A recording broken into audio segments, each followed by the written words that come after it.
Part 2 question number third अपन start करते हैं ना विदाउट वेस्टिंग टाइम। देखिए क्वेश्चन बैंक सीबीएसई का क्वेश्चन नंबर थर्ड है। इसमें अपन पढ़ेंगे तो ऐसा कुछ लिखा है कि the shape of a toy is given as f of x is equal to this thing biquadratic है। तो टॉय का शेप जो है it is like a biquadratic है ना। तो ये कोइंसिडेंस होगा या फिर जो भी वॉट एवर, अपने को ज़्यादा सोचना नहीं है, just focus on the mathematical part. To make the toy beautiful, two sticks which are perpendicular to each other were placed at a point 2, 3 above the toy. मतलब टॉय जो है it looks like a by quadratic first of all. फिर उसमें अपन ने ये वाला point देख रहे हो आप, दिस पॉइंट है, ये वाले पॉइंट पे 2, 3 पर, एक्चुअली ये पॉइंट 2, 3 ही है ना। इस पे इन लोगों ने हेलीकॉप्टर जैसा कुछ लगा रखा है स्टिक। ठीक है, तो सारी बकवास एक तरफ, इसमें छुपी हुई मैथमेटिक्स जो है वो ये है कि एक टॉय है जिसका शेप जो है इस फंक्शन को रिजेंबल करता है। So that function is f of x is equal to 6 times 2x की पावर में 4 माइनस एक्स का whole square. Is that okay? ठीक है, तो ये बाई क्वाड्रेटिक है। अब आपको जो क्वेश्चन पूछा है उसको आंसर करते जाएंगे अपन। And easy, which of the following may be abscissa of critical point. देखो यार, क्रिटिकल पॉइंट वो होता है जहाँ पे या तो डेरिवेटिव जीरो हो या तो डेरिवेटिव नॉट डिफाइंड हो। ठीक है, इसकी डेफिनेशन आपके दिमाग में क्रिस्टल क्लियर होनी चाहिए, और कोई क्रिटिकल पॉइंट नहीं होते। तो डेरिवेटिव जीरो होना चाहिए या नॉट डिफाइंड होना चाहिए। तो हम लोगों ने क्या करा कि ऊपर वाला जो फंक्शन था एफ ऑफ एक्स उसको डिफरेंशिएट करा। ठीक है, मैं कर देता हूँ। देखिए एफ एक्स यहाँ पे लिखा हुआ है, तो एफ डैश एक्स अगर अपन निकालेंगे तो 6 तो बाहर रहने दो, ये कितना हो जाएगा 8x³ माइनस 2x। सही है क्या? इसको अपन ने जीरो किया। अब देखो यार, ये नॉट डिफाइंड तो हो नहीं सकते हैं। नॉट डिफाइंड क्वांटिटी तब होती है जब डिनोमिनेटर में जीरो बनने की गुंजाइश, यहाँ पे ऐसा कोई गुंजाइश नहीं है। तो न्यूमरेटर ही जीरो होगा। That simply means that if you want to take x common, you can do that. You can take 2 common as well. यहाँ पे 6 है तो 12 हो जाएगा, और अंदर क्या आ जाएगा, 2 कॉमन लिया ना अपने, तो 4x² माइनस एक्स भी कॉमन लिया हमने, तो यहाँ पर 1 बचेगा। आई होप ये समझ में आ रहा होगा आपको। एफ डैश एक्स हमारे सामने लिखा हुआ है। अभी एफ डैश एक्स को थोड़ा और अच्छे से मैं लिखता हूँ। देखिए यहाँ पे ए प्लस बी ए माइनस बी भी लगा सकते हैं अपन। तो ए प्लस बी ए माइनस बी। ठीक है, तो ये आ गया आपके सामने एफ डैश एक्स। अब हमको बोला गया है कि एफ डैश एक्स कहाँ पर जीरो हो रहा है या नॉट डिफाइंड। नॉट डिफाइंड तो हो गई नहीं। हाँ, एफ डैश एक्स जीरो 3 जगह होगा, x is equal to zero, यहाँ पे माइनस हाफ और यहाँ पे प्लस हाफ। जीरो या तो फिर प्लस माइनस हाफ। तो जीरो तो ऑप्शन में नहीं है, बट प्लस माइनस हाफ जरूर है, तो option number B will be the correct answer. आगे बढ़ते, find the slope of the normal based on the position of the stick. हाँ जरूर, आप म्यूट करके, सॉरी पॉज करके सॉल्व करके फॉरवर्ड कर सकते हो, आंसर मैच कर सकते हो, just to save your time. जरूरी नहीं है कि आप पूरा सोल्यूशन देखो, फटाफट सॉल्व करो, आगे बढ़ो। Find the slope of the normal based on the position of the stick. देखिए स्टिक की पोजीशन पर आपको नॉर्मल निकालना है। स्टिक की पोजीशन क्या है, 2, 3। तो 2, 3 पे नॉर्मल निकालना है आपको, तो 2, 3 पे आप टेंजेंट का स्लोप निकाल लो। जो भी टेंजेंट का स्लोप होगा फिर नॉर्मल का स्लोप निकल आएगा, है ना। तो वहां से आप नॉर्मल का स्लोप निकाल सकते हो, और फिर नॉर्मल का स्लोप ही पूछा है आपसे। ठीक है, तो टेंजेंट का स्लोप क्या होता है, slope of tangent is nothing but dy/dx। किस पॉइंट पर आपको टेंजेंट का स्लोप निकालना है, 2, 3 पे। उसी का नेगेटिव इन्वर्स कर देंगे तो नॉर्मल का स्लोप आ जाएगा। तो हमें dy/dx तो पता है, ये है 12x into 2x+1 into 2x-1। लिख देता हूँ मैं इसे 12x, ये याद रख लो है ना इसको आप, 2x+1 इंटू 2x-1। ये डबल डेरिवेटिव अपने को याद है। इसको अपन ने क्या करा, अच्छा सुनो, इस पर 2, 3 रखा अपन ने। तो दुनिया में जहाँ जहाँ एक्स है वहाँ 2 रख दो, और वाई की जगह 3 रख दो। अब यहाँ पे वाई नहीं है कोई बात नहीं, लेकिन एक्स तो है, तो एक्स की जगह आप 2 रख दो। तो 12×2 = 24 इंटू 2×4 और 1 5, और यहाँ पे 2×4, 4 - 1 3, 5 ओके, 24 इंटू 5 करते है ना। 24 इंटू 5, 5×2 = 10, 100 और 120 हो जाएगा इंटू 3, दिस विल बी 360। तो भाई साहब टेंजेंट का स्लोप आ गया, नॉर्मल का स्लोप क्या हो जाएगा उसका, नेगेटिव इनवर्स। खत्म, दिस इज इट, है ना। आगे बढ़ते, what will be the equation of tangent at the critical point if it passes through 2, 3। देखो इस क्वेश्चन में है ना प्रिंटिंग मिस्टेक थी सीबीएसई क्वेश्चन बैंक की तरफ से। इसमें एक आंसर मैंने खुद से ऐड करा, y = 3, and that will be the final answer, and I will prove you how. काम की बात, पहले तो यार इसमें जो लिखा है what will be the equation, equation पूछा है आपसे, इक्वेशन किसका, टेंजेंट का। और ध्यान से पढ़ो, what will be the equation of tangent at critical point. Critical point पर टेंजेंट का इक्वेशन पूछा है, और वो टेंजेंट 2, 3 से भी पास करता है। इसको ऐसा मत समझ जाना कि कर्व पर 2,3 पॉइंट है वहां पर टेंजेंट का इक्वेशन निकालना है। नो, नो वे। 2,3 पॉइंट जो है वो कर्व पे लाई ही नहीं कर रहा है। आपको अगर भरोसा नहीं होता ना, तो आप 2,3 को उठा के कर्व पे डाल के देख लो, इट वोंट सेटिस्फाई। 2,3 समझते हो ना, ये y इज इक्वल टू होता है ना, तो y की जगह 3 रख दो और x की जगह 2 रख दो। यहाँ पे x की जगह 2 रख दो। एलएचएस और आरएचएस मैच करेंगे ही नहीं, है ना, एलएचएस और आरएचएस मैच करेंगे ही नहीं, मतलब पॉइंट कर्व पे लाई कर ही नहीं रहा है। तो इन लोगों ने क्या करा है, जो सीबीएसई क्वेश्चन बैंक में आंसर दे रखा है, that is, I don't remember, देखो एक मिनट, हाँ उन्होंने बी ऑप्शन दे रखा है, दैट इज रॉन्ग। उन्होंने क्या अज्यूम कर लिया है कि पॉइंट 2,3 कर्व पे लाई कर रहा है, तो उस पॉइंट पर टेंजेंट निकालेंगे। That is wrong. पॉइंट तो लाई ही नहीं कर रहा है कर्व पे, अपन पुट करके देख लेंगे। तो एक्चुअली क्वेश्चन क्या कह रहा है कि क्रिटिकल पॉइंट जो है ना, क्रिटिकल पॉइंट पर टेंजेंट का इक्वेशन निकाल लो, और वो टेंजेंट 2,3 से पास कर रहा है। क्रिटिकल पॉइंट क्या होता है, जो भी होता है, देखो यहाँ पर d y by d x zero हो रहा होगा, क्रिटिकल पॉइंट पे d y by d x zero होता है या नॉट डिफाइंड होता है, इस केस में नॉट डिफाइंड होगा नहीं, और ये वाला टेंजेंट 2,3 करके कोई पॉइंट है वहां से पास कर रहा है, ठीक है। तो इसका स्लोप जीरो है ना, इसका स्लोप जीरो है। अब हम देखते हैं इक्वेशन। अच्छा, क्रिटिकल पॉइंट पे स्लोप जीरो ही होता है, आप कैलकुलेट करने की गलती मत कर लेना कि क्रिटिकल पॉइंट पे स्लोप फिर से निकाल रहे, भाई क्रिटिकल पॉइंट पे स्लोप जीरो ही होता है या नॉट डिफाइंड होता है, इस केस में नॉट डिफाइंड तो है ही नहीं। तो इक्वेशन ऑफ टेंजेंट डायरेक्ट निकालो, y minus three is equal to zero times x minus two, खत्म भाई, y is equal to three is your final answer, ठीक है। अब निश्चिंत रहिए, आपको बोर्ड एग्जाम में गलत ऑप्शंस नहीं मिलेंगे, मिस प्रिंटिंग नहीं मिलेगा, है ना, those are strictly verified. Find the second order derivative of the function at x is equal to 5, very easy. आपको फर्स्ट ऑर्डर डेरिवेटिव याद है, देखो मेरे को तो रट गया अभी, क्योंकि क्या लिखा था मैंने, 12x x into two x minus one into two x plus one, है ना। चलो मैंने प्लस पहले लिख दिया है, ये आपका फर्स्ट ऑर्डर डेरिवेटिव है। इफ आई वांट टू, ये थोड़ा बेहतर रहेगा लिखना, सोचो ना, इसको डिफरेंशिएट करना है आपको एक बार और। तो 6 into 8x cube minus two x, 6 into 8x cube minus two x, तो 6 into 8x cube minus two x, 6 into 8x cube minus two x, ये ज्यादा बेहतर रहेगा ना, यही एफ डैश है, इसको फैक्टराइज करोगे तो फिर थोड़ा मुश्किल हो जाएगा डिफरेंशिएट करना। इसको एक और बार डिफरेंशिएट करा मैंने, मतलब एफ डबल डैश एक्स, तो 6 तो बाहर रहेगा, तो 8 3 ज़ा 24 x square minus two, is it okay. आपको ये निकालना है एक्स इज इक्वल टू 5, तो 5 रख दो इसमें। जैसे ही आप 5 रखोगे तो 24 इंटू 25 माइनस टू, ठीक है। 24 इंटू 25 कितना हो जाएगा, 25 × 4 = 100, 10 25 दूनी 50 और एक 60, 600 माइनस दो इंटू सिक्स, तो दिस विल बी 6 इंटू 598, बराबर। चलिए 6 8 ज़ा 48, 6 9 ज़ा 54, 58, 6 5 ज़ा 30, 35 3588, that is option number C. ज़्यादा टाइम वेस्ट करना नहीं, एकदम आगे बढ़ेंगे। फिर आपको बोला गया लास्ट में कि eight which of the following points interval the function is increasing. देखिए फंक्शन इंक्रीजिंग कब होगा, जब उसका एफ डैश पॉजिटिव होगा। उसका एफ डैश तो अभी अपने को याद है, मतलब ऊपर निकाला है अपने, आप बिल्कुल स्क्रॉल करूंगा तो आपको दिखेगा, 2x+1 इंटू 2x-1, ये होता है ना एफ डैश।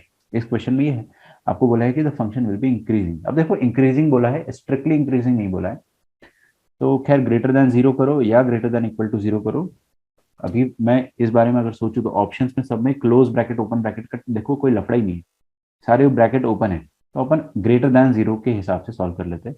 बट मेरी एडवाइस अगर आप मानो, आपको अगर सिर्फ इंक्रीजिंग बोलता है, सिर्फ इंक्रीजिंग बोलता है तो आप greater than equal to zero लगाएंगे।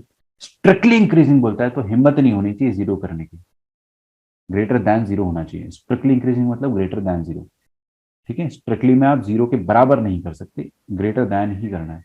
खैर अभी फिलहाल अपने को ऑप्शन दिख रहा है यहाँ पे, ऑप्शन में कोई टेंशन नहीं, तो अपन डायरेक्टली सॉल्व करते हैं। वेविकर मेथड आपको सिखाया गया होगा, minus half, zero and plus half, बिना वेविकर पे इसको सॉल्व करना थोड़ा मुश्किल है। This is it. What do we want? We want greater than zero. So this is the interval of greater than zero. So final answer will be x belongs to minus half से लेकर zero union plus half से लेकर infinity, ठीक है। तो ये आपको question number, option number B में नजर आएगा, ठीक है। So this is all about question number 3. Let us move on to question number 4. Fourth question. इसमें बोला है an architect designs a building for a multinational company. Okay, the floor consists of a rectangular region with semicircular ends having a perimeter of 200 meter as shown in the figure below. देखो ये इसका floor है, ये rectangle यहाँ पे आपको एक नज़र आ रहा होगा, इसमें सेमी सर्कुलर एंड्स आपको नज़र आ रहे होंगे, है ना, ये वाले दो सेमी सर्कुलर एंड्स है। तो ये फ्लोर है बिल्डिंग का, और बिल्डिंग कुछ इस तरह से दिखेगी, है ना।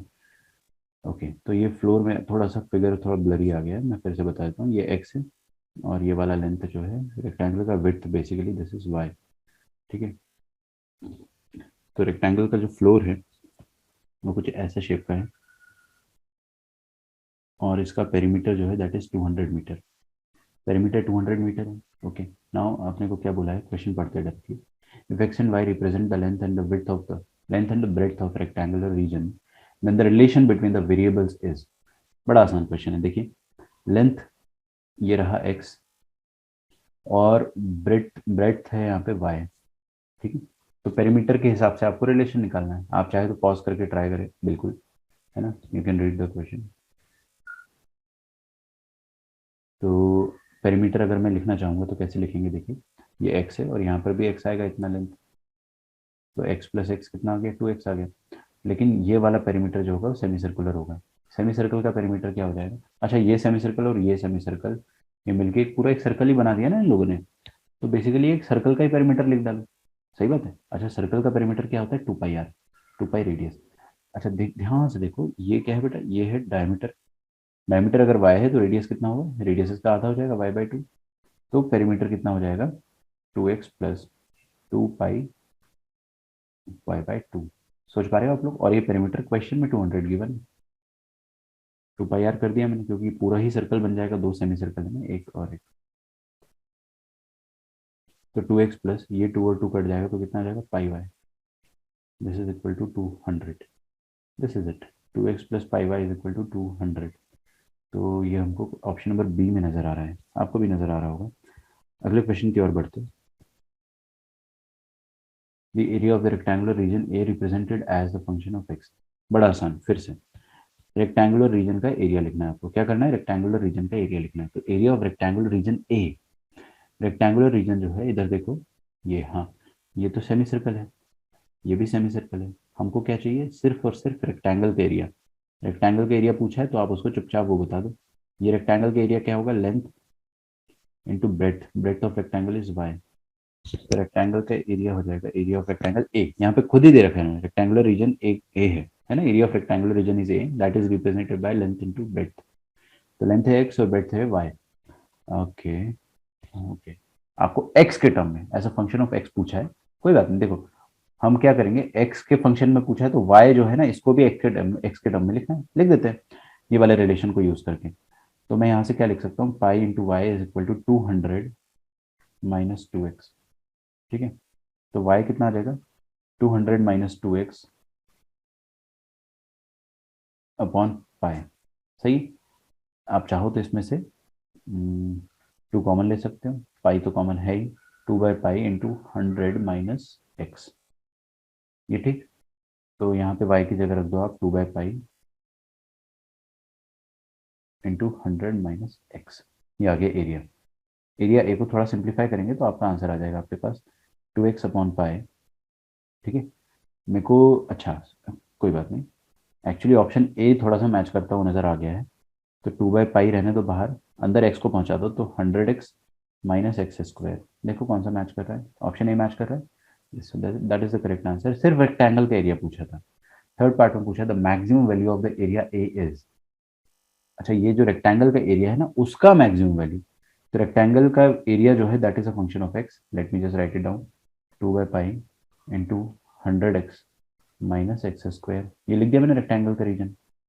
अब इसको मैक्सिमाइज करना है तो इसका फटाक से आप a-x निकाल दो। a-x निकालोगे तो कितना आ जाएगा, 2/पाई, डिफ्रेंशिएट कर देते हैं इसको, तो 100x माइनस, इसका डेरिवेटिव आ जाएगा 100 - 2x। इसको जीरो से इक्वेट करोगे तो आपको साफ साफ नजर आ जाएगा कि x का वैल्यू 50 होना चाहिए, 50 मीटर। मतलब 50 मीटर x का वैल्यू अगर होगा तब जाके एरिया मैक्सिमम होगा। तो maximum value of area will B A50, A of 50 निकालना है तो देखो फटाफट निकाल लेते हैं। 2/पाई इंटू 100 × 50 माइनस, यहाँ पर भी आप क्या करोगे, 50 डाल दोगे, तो 50 × 50 कितना आ जाएगा, 2500। तो 2/पाई इंटू ये हो जाएगा 5000 माइनस 2500। तो ये रहेगा 2/पाई इंटू 2500। 2500 का दुगना आ जाएगा 5000 बाय पाई स्क्वायर मीटर। ठीक है, तो ये आ गया option number C, the maximum value of area. फिर आप हाँ, आप इसको प्लीज़ नोट डाउन कर लीजिएगा। मैं तो खैर आपको पॉज करने का टाइम दे रहा हूँ, आराम से आगे बढ़ते। आप चाहे तो ये वाला अगला वाला क्वेश्चन जो है खुद से ट्राई करें। आई होप आपने ट्राई किया होगा। ठीक, ओके। क्वेश्चन नंबर 4 में देखिए क्या बोला, the CEO of the multinational company is interested in maximizing the area of the whole floor, including the semicircular ends. For this to happen, the value of x should be what? Maximising the whole floor बोला है आपको, तो area of floor को maximise कर रहा है। तो floor का एरिया क्या हो जाएगा, रेक्टेंगल का एरिया प्लस सेमी सर्कल का एरिया।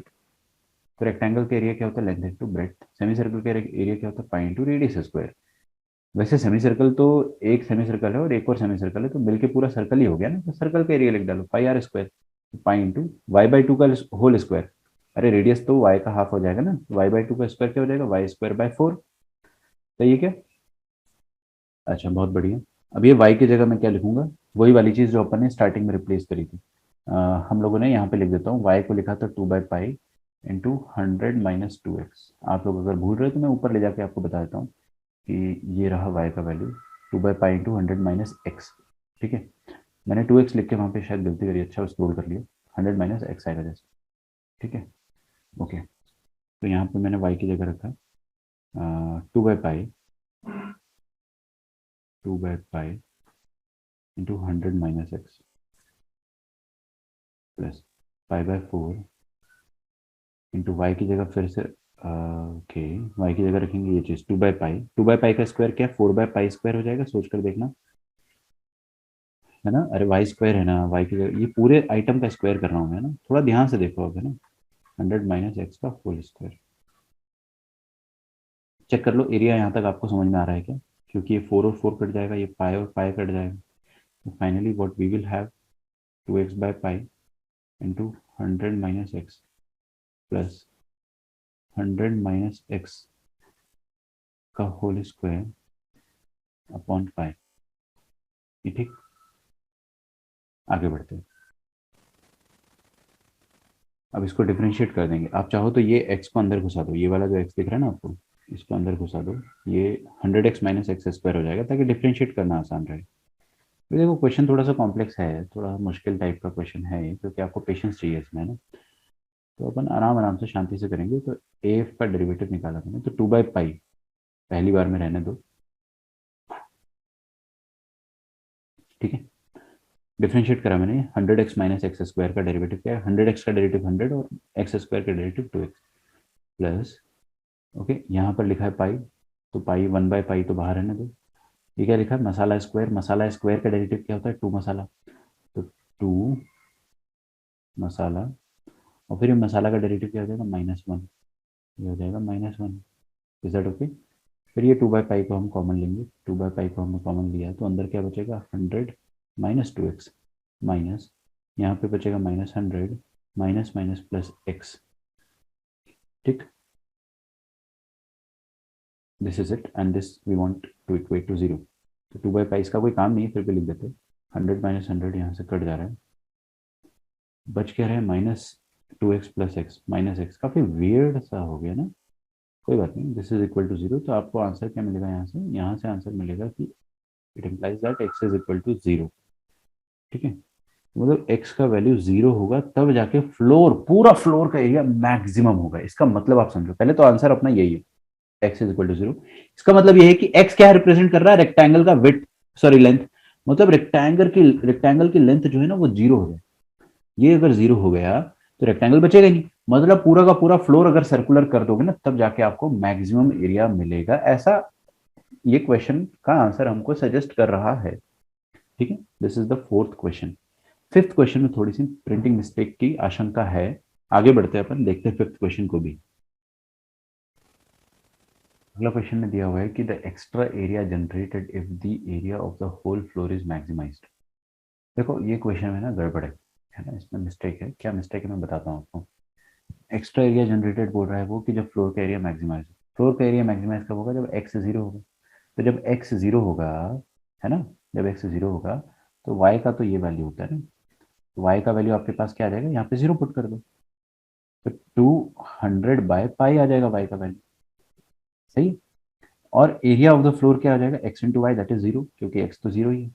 और यहाँ पे क्या आ जाएगा, वाई का वैल्यू, वो बड़ा सा वैल्यू जो है ना 200/पाई, वो यहाँ पे पुट करोगे तो आपको मिलेगा 10,000/पाई। लेकिन एक्स्ट्रा एरिया किसके रिस्पेक्ट में, ये इसने स्पेसिफाई नहीं करा क्वेश्चन में।